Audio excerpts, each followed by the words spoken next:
And now to the other big story of the week, at least in some sections of the media. And no, not Sophie Monk. We're talking about the developing crisis on Manus Island. PNG's police commissioner has warned locals not to interfere with the transfer of refugees. He says reinforcements have already been flown to the island and more are on standby if required. Liam Fox, ABC News, Manus Island. That was the tense situation on Manus before the detention centre was closed last Tuesday. But the 600 inmates were not transferred to new accommodation after all, as the ABC was soon reporting. Despite the centre's closure, the men are determined to stay.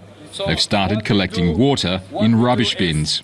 And thus began a nasty standoff. 600 men with no running water, no power and no food. And with tensions rising and fears of what might happen, international media like CNN and The Washington Post were all over the story.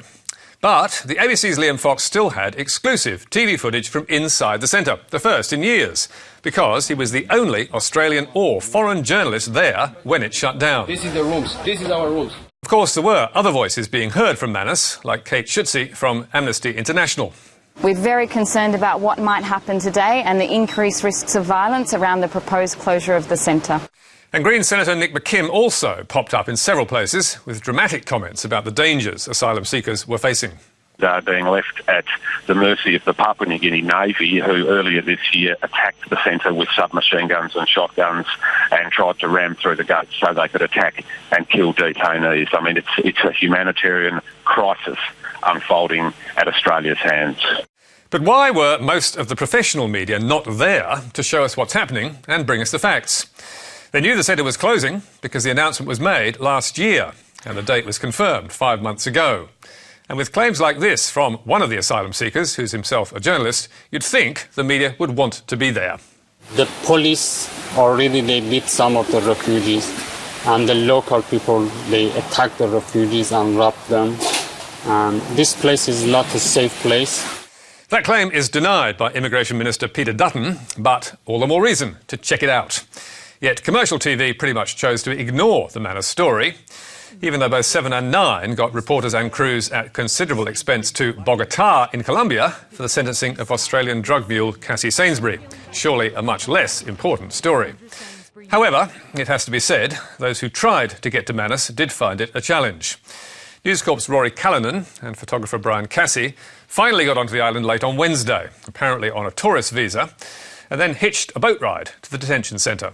For 2 days, the Australian had sought to visit the shut-down detention centre but had been turned away from the gates. Inside the centre, there was significant hardship and a mood of desperation. Some of the men have mental problems. They tugged constantly at us, begging for medicine.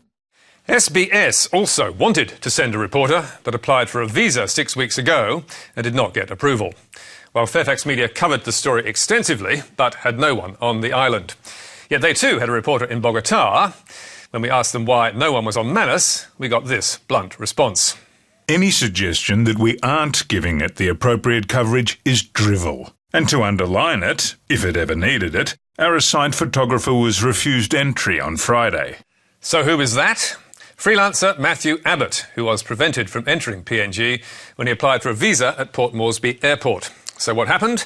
Well, Abbott believes it was the Australian government, not PNG, that blocked his entry, after he published these photographs last year of asylum seekers who'd been beaten up by locals.